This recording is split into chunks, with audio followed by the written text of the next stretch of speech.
On October 3rd of 1995, he was headed home to watch me cheer for a homecoming game, and he never made it home. I was very mad at God that he would take someone that was so good to me out of my life, who I needed. Jocelyn James had been living with her Uncle Wade when a car accident took his life. He had given her safe shelter from her father, an abusive alcoholic. When he would whip me with the belt, I felt just helpless, and I mean, like, it hurt so bad that, like, I just wanted him, I wanted him dead. More than giving Jocelyn an escape, her uncle showed her something her father never could. I longed for someone's love, because I would see families out with their mom and their dad, and I just didn't have that. He was a godly man, and he just loved me. With her uncle and his love gone, Jocelyn fell into a deep depression.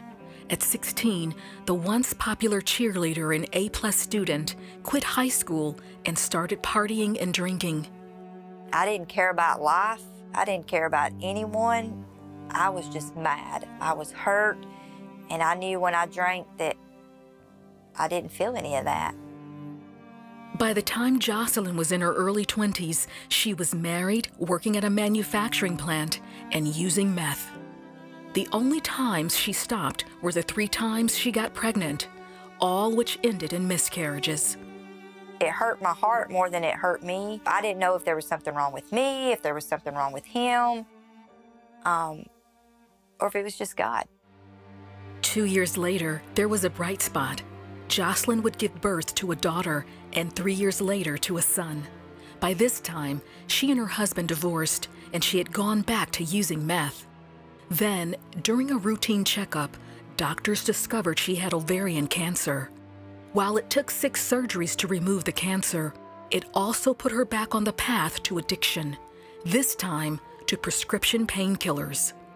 It completely changed my life. It literally numbed everything in me.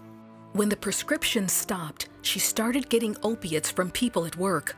Over the next 5 years, she would fall deep into addiction, going from pills to shooting up 16 times a day.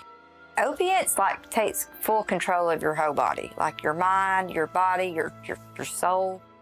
Over the years, Jocelyn would lose everything except her children. She was arrested numerous times as she resorted to selling drugs and stealing to support her habit. By 2012, the ravages of addiction had taken over, as she now weighed a mere 95 pounds. Still, she was in denial. I'd lost all self-respect, respect for anyone else. I went from being a functioning addict to someone who couldn't even wake up if they didn't have their fix the next morning. In November of that year, with nowhere to turn, she and her children moved in with her ex-husband. She was watching the news one night when her picture came up as Franklin County's most wanted. I was tired, I was over it, I was sick of living that life. The next day, she turned herself in and was eventually found guilty of a number of crimes, including forgery and drug dealing. She would serve 6 months of a possible 10-year sentence, and the only way to stay out of prison was if she completed a long-term rehab plan at Lovelady Center. After 1 month there, her caseworker asked her what she could do there that would please God. And that was the moment. I just kind of scooted out of the chair onto my knees, and I was like, I got to do things His way. I surrender all.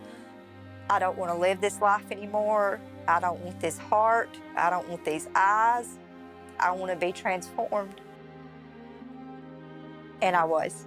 I asked Him to forgive me for all the wrong that I'd done, everybody that I had stole from, to please just forgive me. I felt like I was looking at a new life, like I was looking at a newborn baby who's got a chance at life.